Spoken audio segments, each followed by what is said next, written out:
രാജപുത്രി മഹത്വത്തോടെ നിലകൊണ്ടു. പള്ളി കരഞ്ഞു, മദ്ബഹാ ദുഃഖിച്ചു, നിൻ ശിഷ്യന്മാർ വ്യസനത്തിൽ മുഴുകി.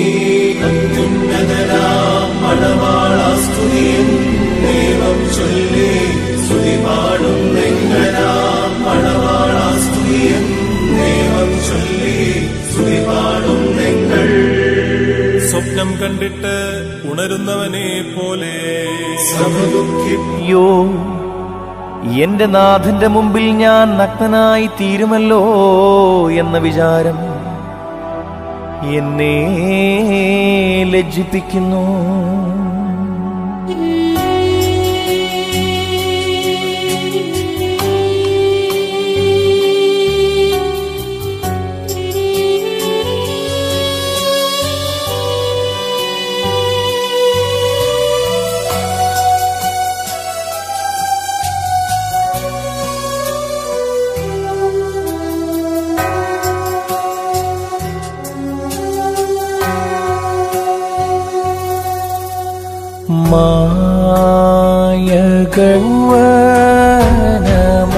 മായകൗവനമോഹത്താ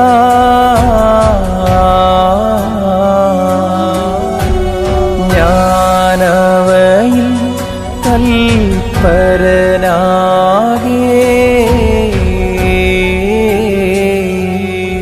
വ്യർത്ഥമായി ചിന്തിച്ചു പോയി.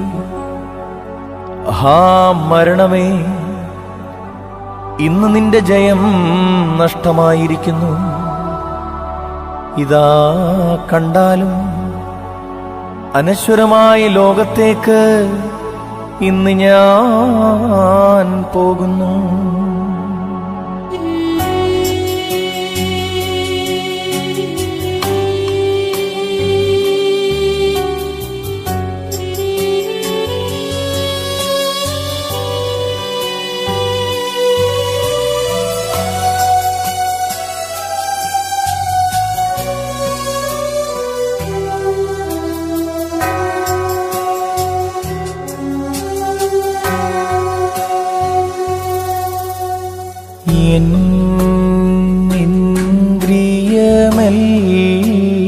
ഇന്ദ്രിയമെല്ലാം മലിനം ലൗ. క్యాంపస్ వెళ్ళినప్పుడు ఆయన వస్తున్నాడు అంటేనే క్యాంపస్ మొత్తం క్లీన్ అయింది. ఎవరో తాగి గ్లాస్ ఒకటి పడేసారు, వాటర్ గ్లాస్. ఆయన వెళ్ళి ఆ గ్లాస్ తీసుకెళ్ళి డస్ట్బిన్ వేశారు. ఇంకొకటి అయితే ఎవరు ఇక్కడ పనిచేసేది, వాళ్ళు ఏం చేస్తున్నారు, సైకిల్ పని చేస్తున్నారా లేదా అని అక్కడ పని వాళ్ళ మీద కసురుకునేవాడు. తర్వాత ఒక సేవకుడు మరి ఏంటంటే గిట్టిన వారు బుల్లెట్తో కాల్చినప్పుడు, తుపాకుతో కాల్చినప్పుడు తన శరీరంలో బుల్లెట్ వెళ్ళిపోతే ఈ విషయం ఆయనకు తెలిసింది. తెలిసిన వెంటనే నా కొడుకు అయితే నేను వదిలిపెడతానా అని చెప్పేసి వెంటనే హెలికాప్టర్లోకి అది మాట్లాడి హెలికాప్టర్ని ఎంత ఖర్చు అయినా పర్లేదు వెంటనే అతన్ని ఆ పాస్టర్ గారిని ఇమీడియట్గా హాస్పిటల్లో ట్రీట్మెంట్ చేయండి అని హెలికాప్టర్ పంపించినటువంటి వాడు. ఆయన క్యాంపస్లో చాలా యాక్టివ్గా ఉంటాడు. ఒకసారి ఈ మధ్య క్యాంపస్ కూడా చాలా క్లీన్గా ఉంటుంది. కేరళ 300 ఎకరాల క్యాంపస్. ఎవరో భయంకరంగా కాకరించి ఊసారు. కాకరించి ఊస్తే అది రోడ్డు మీద చాలా చండాలంగా ఉంది. ఆయన ఏం చేశాడంటే తన చెప్పు తీసుకెళ్ళి ఆ చెప్పుతో దాన్ని అంతా ఇలా లాగి ఆ సైడ్గా వెళ్ళి తీసి దాన్ని అటు పడేశాడు అనమాట. జీవాలు జరిగినట్టు. అంటే ఆయన ఎవరో పని చేస్తున్నారు వాళ్ళని కమాండ్ చేయడమే కాదు, కానీ మరి సేవ చేయడం చాలా గొప్పవారు. అనేక మంది ఈరోజు పాదరాజు గారి సేవలో ఉన్నారంటే దాదాపు 4-5 భాషలు వారు మాట్లాడగలుగుతున్నారు. అంటే నేను 10th క్లాస్ చదివి అనేక సంఘాలకు దగ్గరగా ఉన్నానంటే వారి యొక్క జీవితం, తగ్గింపు సేవా జీవితం మమ్మల్ని ఎంతగానో ప్రోత్సహించింది. అలాంటి నాయకులు లేకపోవడం చాలా దురదృష్టకరం. అంతేకాదు భారతదేశానికి చాలా నష్టం. ఎందుకంటే ప్రభుత్వమే ప్రభుత్వ లాంఛనాలతో ఆయన భూస్థాపన కార్యక్రమం చేశాడు అంటే ఎవరో పడితే వాళ్ళు ప్రభుత్వ లాంఛనాలతో కార్యక్రమం జరపరు. వారు ఎంతో గొప్ప సేవ చేసి దేశానికి ఉపయోగపడితేనే తప్ప వారికి అలాంటి ఆధిక్యత దొరకదు. మరి ప్రభుత్వ లాంఛనాలతో చక్కగా ఆయన చేయడం మనం చూసాం వీడియోలో కూడా.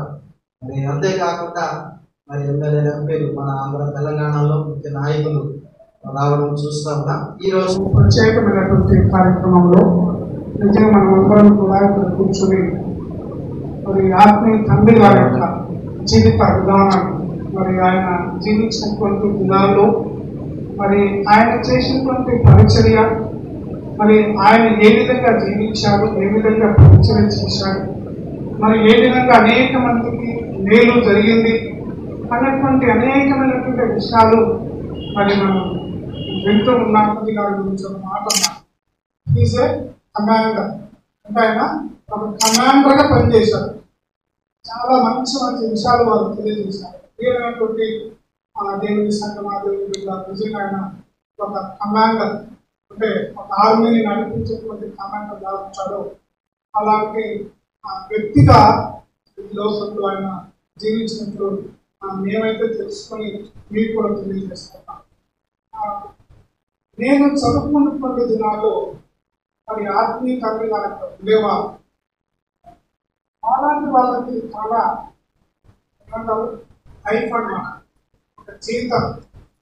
ఒకటి దేవుని వాక్యం ఏం తెలియజేస్తామంటే మనుషుల దయలోను దేవుని దయలో వర్ధిల్లాలంట.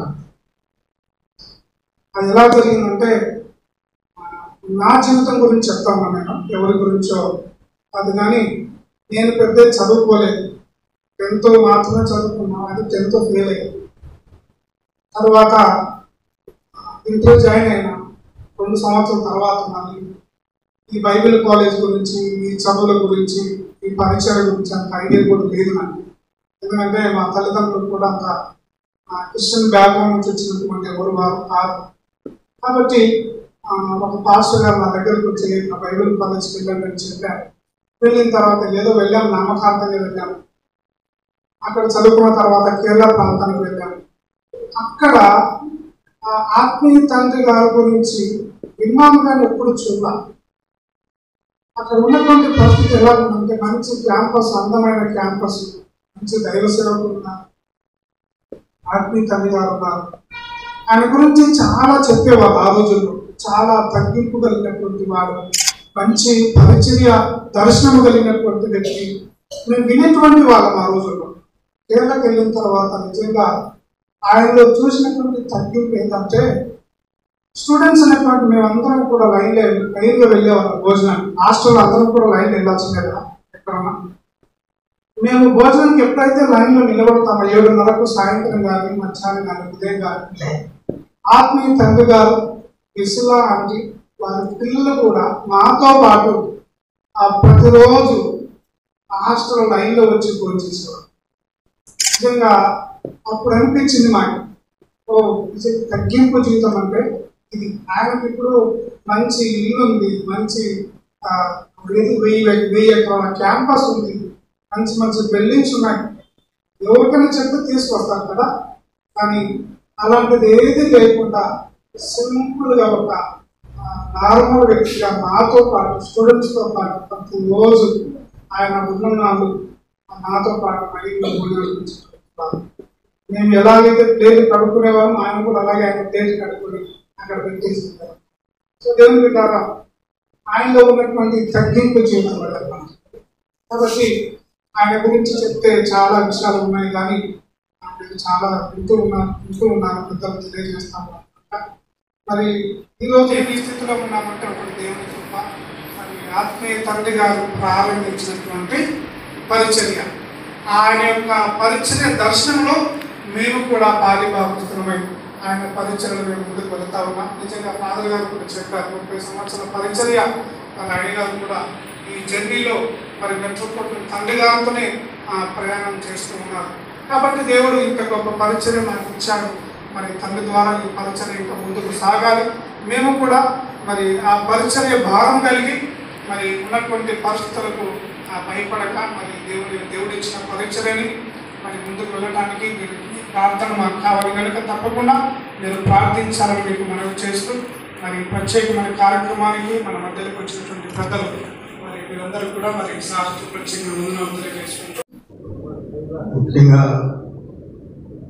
ఇటువంటి ఆధ్యాత్మిక కార్యక్రమాలకు నన్ను పిలవడం కొత్తగా ఉంటుంది అన్నమాట. అంటే మాకు సాహిత్య కార్యక్రమాలు ఏదో ప్రిన్సిపల్గా కొన్ని విద్యార్థులకు సంబంధించినటువంటి ప్రోగ్రామ్స్ వెళ్తాం, కానీ ఇటువంటి సమూహంలో పవిత్రమైనటువంటి ఆదివారం పూట మీ మధ్యలో ఉండడం కూడా ఒక అదృష్టంగా భావిస్తున్నాను. లౌకిక విషయాలు వేరు, ఐహిక విషయాలు వేరు, ఆధ్యాత్మిక విషయాలు వేరు. ఈ సందర్భంలో కాంతారావు గారు దినగల ప్రవర్తనమైనట్లుగా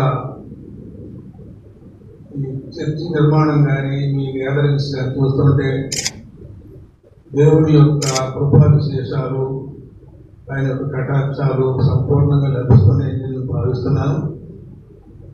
ఎందుకంటే ఆయన క్రమశిక్షణ కలిగిన వాడు, మా బోటు వాడును ఆదరించేటువంటి వాడు. కాబట్టి కాంతారావు గారు నేను రాగలిగాను. చాలా మంది మాకు తెలుసు పాస్టర్స్, కానీ కొంతమంది గుర్తుంటారు మాకు. ఎందుకంటే వాళ్ళు ఏదో మమ్మల్ని గురించి రెండు మాకు ఎక్కువ చేస్తామంటారు, మాకు గొప్పతనం లేకపోయినా. ఈ స్టేజ్ మీదనే అడ్వకేటు, ఇప్పుడు అద్దెంకులో ఏపీజీగా ఉంటున్న కోర్టులో మంచి బాధ్యత ఉండేటువంటి ఆయన విద్యార్థిని చెప్పడానికి నేను సంతోషిస్తున్నాను, గర్విస్తున్నాను కూడా. రమేష్ బాబు అంటే కాంతారావు గారి బంధువులైనా. అలాగే ఎప్పుడో 45 ఏళ్ళ క్రితం కూడా ఎప్పుడో చదువుకొని మా దగ్గర ఇప్పటికి కూడా గురుభావంతో నన్ను పలకరించి ఆదరించేటువంటి కుటుంబం సత్యకీర్తి అక్కడ ఉన్నట్టు. చాలా మంది తెలియదు నాకు. పోతే బాలరాజు గారు మార్పుల్లో నాకు విశేషం ఏంటంటే, మీకు ఆయన పేరే నాకు కొత్తగా ఉంది. ఎందుకంటే విన్నాను కానీ మోర్ అథనాసియస్ జోహాన్ వన్ మెట్రోపాలిటన్ అనే ఆ పేరులోనే ఏదో ఒక చాలా ప్రత్యేకత కనిపించిన మోర్ అన్నట్టుగా ఆయనతో ప్రత్యక్ష అనుబంధం కలిగి ఆయన ఆశీస్సులు కలిసి ఈనాడు కొన్ని కడప కర్నూలు ప్రాంతాల్లో ఎన్నో సంఘాలకు వెళ్ళి అక్కడ 5 భాషల్లో మాట్లాడతాడంట యోహాన్ గారు. ఆయన కూడా స్టేజ్ మీద ఉన్నాడు. సంతోషం. ఈ సందర్భంలో అమ్మ జ్ఞాపకానికి వస్తుంది. మదర్ తెరీసా ఆయన ఒక మాట చెప్పింది, ప్రార్థించేటువంటి పెదవుల కన్నా సహాయపడేటువంటి చేతులే మిన్న అంటుంది. కలకత్తా వీధుల్లో అందరూ కూడా రాజస్థాన్గా తిరుగుతూ ఉంటే ఆమె దౌర్భాగ్యమైనటువంటి దీనులు, పేదవాళ్ళు, పంతులు, భ్రష్టులు అనుకునేటువంటి ప్రాంతాల్లో కుష్టి వ్యాధి వాళ్ళ దగ్గరికి వెళ్ళి కడుగుతుండేది ఆమె. ఇప్పుడు ఆమె మరణించిన తర్వాత కూడా ఆ సెయింట్ ఒకటి తెచ్చింది ఆమె. ఆమె మరణించినప్పుడు ప్రపంచ దేశాధినేతలందరూ కూడా ఆమె యొక్క శవ పక్కన తాకి ఘనత పొందారు. తెలియటాలు వంగిని ప్రపంచ దేశాల్లో బలిష్టమైనటువంటి దేశాలు అమెరికా, ఇంగ్లాండ్, రష్యా, చైనా దేశాధిపతులు వచ్చి చల్లని ఆమె యొక్క శవాన్ని తాకి ధనులయ్యారు. అందువల్ల మనం ఇటువంటి వాళ్ళు చూస్తుంటే ఆయన కేరళలో జన్మించాడు. కేరళ ప్రాంతమే నేను చూశాను. కేరళ ప్రాంతానికి వెళితే ఆ చట్ట సమూహంలో మధ్యలో ఆధ్యాత్మికమైనటువంటి ప్రసంగాలు వినిపించినట్లుగా చెట్లు కూడా మాట్లాడినట్టు వినిపిస్తుంది.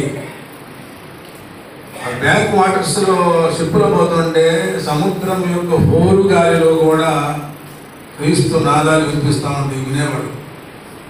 పరిశుద్ధ తోమా కూడా అక్కడే ధన్యత పొందాడు, మరణించాడు. ఆ గడ్డలో జన్మించిన పల్లెటూరి చిన్న పిల్లాడు ప్రపంచంలో అన్ని దేశాల్లో తిరిగి ఎన్నో సంఘాలు స్థాపించి ఈనాడు ఆయన మరణిస్తే అందరూ కూడా ఎస్తులు కలుస్తున్నారు. Kerala government communist government. వాడు సామాన్యంగా వాడు రాజు కూడా పడ్డవాడు, అసలు ఒప్పుకోరు. ఏందయ్యా అని చెప్పని ప్రశ్న వాళ్ళు హేతువాదు. అటువంటి వాడు కూడా తిరుపతి విజయాలు కానీ గవర్నర్ కానీ వచ్చి ఆయన శవాన్ని చూసి రాజలాంఛనాలతో స్టేట్ రూట్ తోటి సాగనింపింది ఆ శవాన్ని. అది ఏమైనా చేసినటువంటి గొప్ప విశేషాలు చాలా మంది వాక్యాన్ని చెప్తారు కానీ కొంతమంది అనుసరిస్తారంట. చాలా మంది ప్రసంగాలు చేస్తారు, ప్రత్యేక ప్రసంగాలు చేస్తారు. నరలు ఉప్పొంగుతి ఉండాలి డబ్బులు వదులుతుంది. కొంతమంది మాట్లాడుతుంటే లేనిపోయి వస్తాయి, పిశాచాలు పట్టుకోండి. కొంతమంది మాట్లాడతారు, వినబుద్ధి పడ్డారు. ఆయన ప్రసంగాలు వినడానికి చాలా మంది ఇవి పెట్టేవారు చెప్పి అంటారు. ఎన్నో భాషల్లో ఉన్నాడు ఆయన, మా ప్రావీణ్యం వాడు. అంతేకాకుండా సామాజిక స్పృహ కలిగిన వాడు. ఈ ప్రపంచంలో ఎవరు నిలబడ్డారని చెప్పంటే అశోక్, మా నాన్న పెద్దవాడు హిస్టరీ చెప్తారనమాట. అశోకుడు చెట్టు నాటించడం అది నాకు ఉంది. క్రీస్తు పూర్వం 300 సంవత్సరాలు ఆయన అశోకుడు. ఎందుకు నిలబడ్డాడంటే చెట్టు ఉంది కాబట్టి ఇప్పటికీ నిలబడ్డాడు. చెట్టు నాటిస్తే గొప్ప విశేషం కాదు, చెట్టు అనేది ఉంది కాబట్టి ఇంకా ఉన్నాడు. కాబట్టి ఈ యొక్క ఆత్మీయ ధన్యవాదాలు. ఎంతమంది ఆత్మ రక్షించిన వాడు, స్త్రీల యొక్క స్వయం ఉపాధి కోసం, సాధికారత కోసం ప్రాణం చేసినటువంటి వాడు, మురికి కోపాల్లో ఉండేటువంటి బిడ్డలు చక్కగా నేర్చుకుని వాడు ఆదరించి వాడుకు భాషించు నేర్పుకున్నవాడు, పర్యావరణ సంరక్షించిన వాడు, ఎన్నో ప్రాజెక్ట్స్ చేసినటువంటి వాడు. ఆత్మీయ తండ్రి మన మధ్య లేకపోవడం చాలా లోటుగా ఉంది. ఆయన చేసినటువంటి బీజములు అంటే ఆయన చెప్పిన మాటలు కానీ, ఆయన చేసినప్పుడు చేష్టలు కానీ, మా కార్యక్రమాలు కానీ భవిష్యత్తు ప్రజానీకానికి మార్గదర్శకాలు చాలా నిలబడతాయి. కాబట్టి 16 దేశాలు యూరోప్ చాలా లిస్ట్ ఇచ్చారు చాలా. కానీ మీకు ప్రార్థన సమయం ఆదివారం పూట మేము మాట్లాడుకుంటూ పెడతా ఉంటాం. మాకు గంట పడితే దిగేవాడు. కానీ ఆదివారం పూట వచ్చారు మీరు. ఆయన స్మరించుకునేటువంటి అవకాశం కలిగించినటువంటి మీ సంగతి కాపరి అంటారా, మిమ్మల్ని ఫాదర్ అంటారా? ఫాదర్ అనేది చాలా గొప్ప విశేషం. ఆయన యొక్క మరణానికి హృదయపూర్వక సంతాపాన్ని తెలియజేస్తూ పరలోకంలో ఆ దేవదేవుని యొక్క కుటుంబాశ్రమంలోనే మన ఆత్మీయ తండ్రి ఉన్నాడని చెప్పి భావిస్తూ సెలవు తీసుకుంటాను. అవకాశం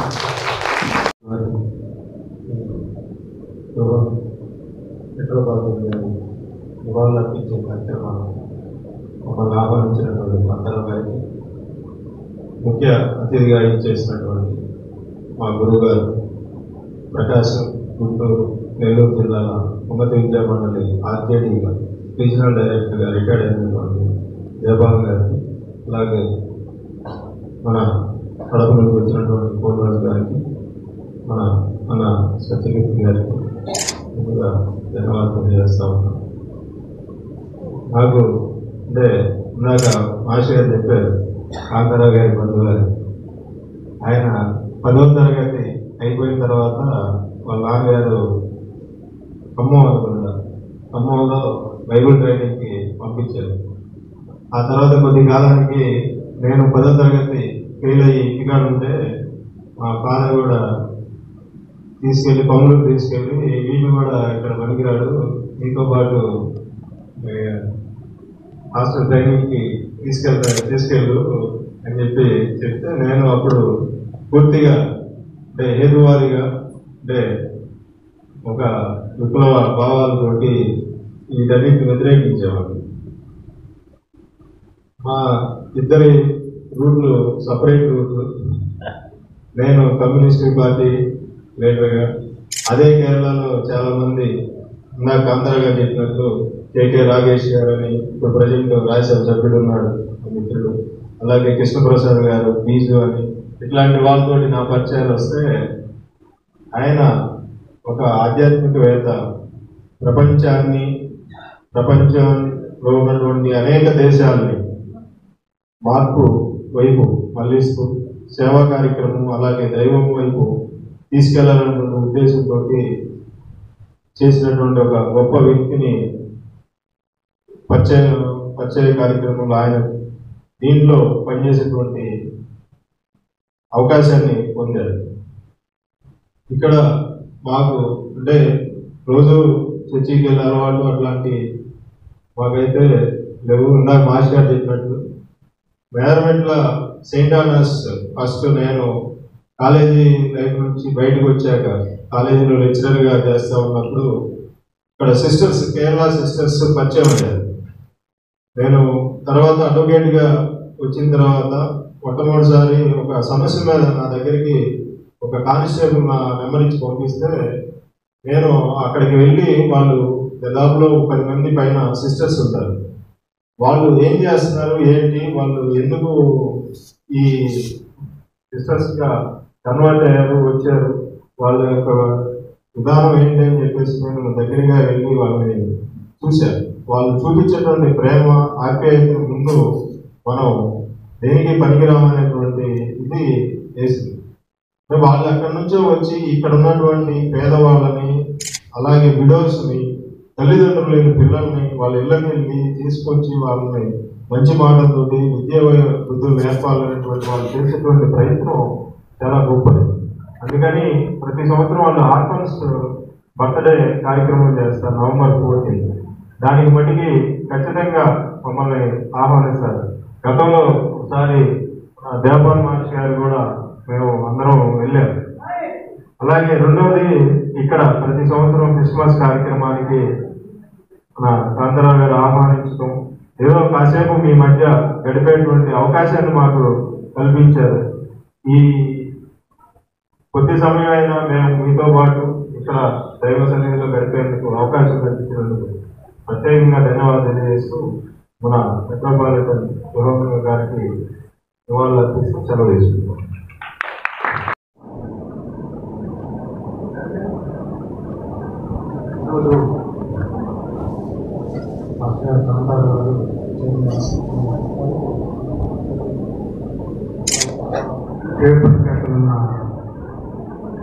ప్రపంచ దేశంలో గుర్తింపు పొందిన తర్వాత నేను మాస్టర్ గారు దేవపాల్ గారి ముందు నేను అంటే మాటలు రావు మాకు.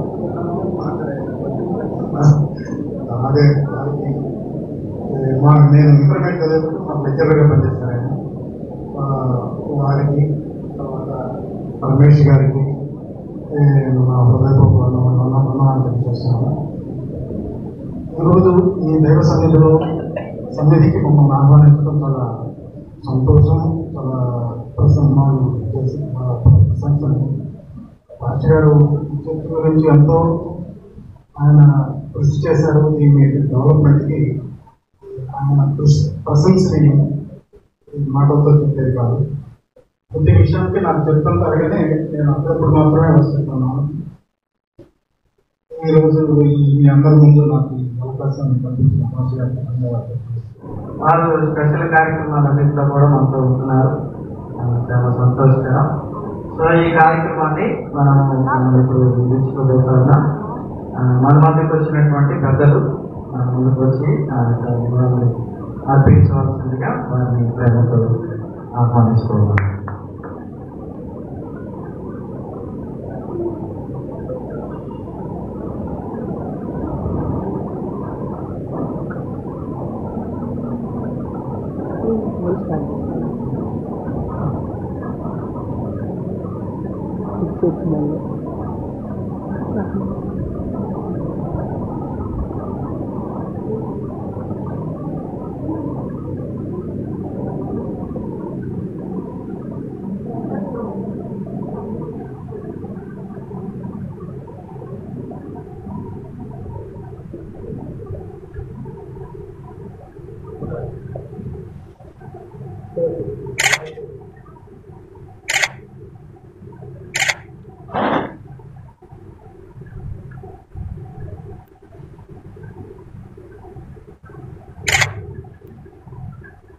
Thank you sir. ఈ ప్రత్యేక కార్యక్రమానికి మధ్యకి వచ్చినందుకు గట్టిగా చప్పట్లు కొట్టి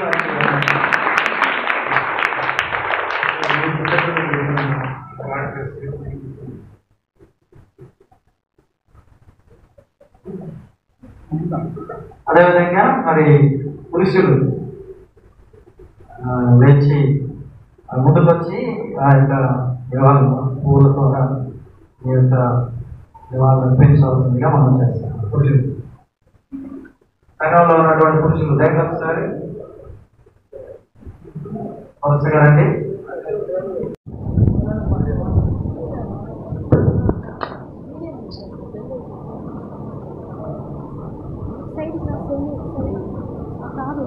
వీడియో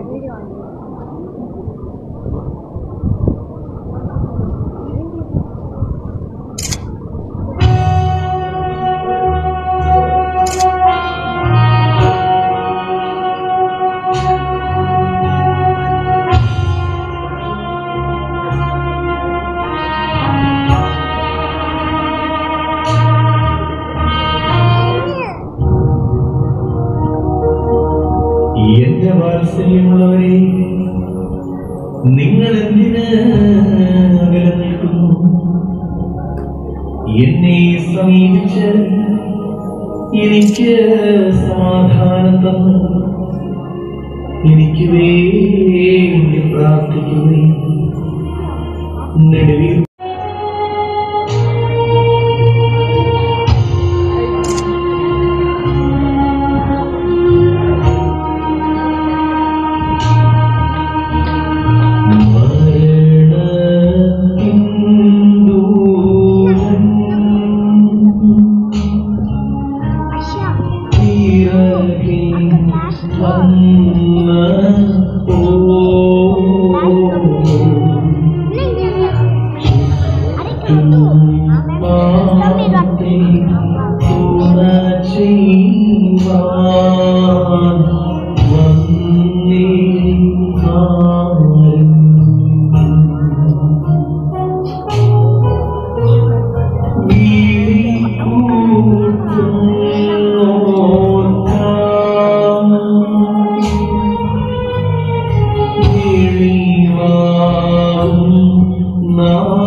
മരണദൂതന്റെ പിന്നാലെ വന്നപ്പോൾ ഞാൻ എല്ലാ ഭാഗത്തേക്കും സൂക്ഷിച്ചു നോക്കി. എന്റെ സഹായത്തിന് ആരെയും ഞാൻ കണ്ടില്ല. എന്നോടപേക്ഷിക്കുന്നവർക്ക് പ്രത്യക്ഷപ്പെടുന്നവനായ കർത്താവേ,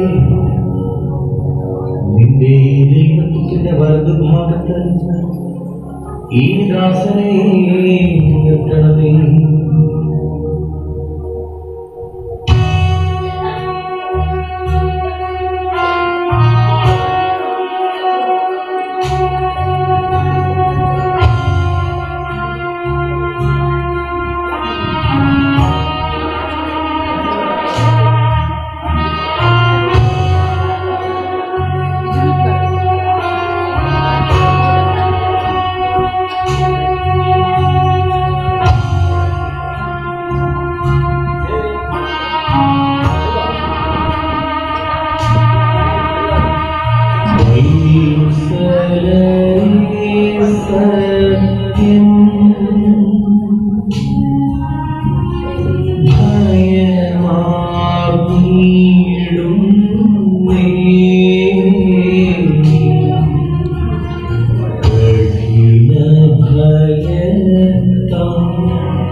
ఈరోజు ఒక ప్రత్యేకమైన రోజు. అదేంటంటే ఫాదర్స్ డే.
ఇప్పుడు రారా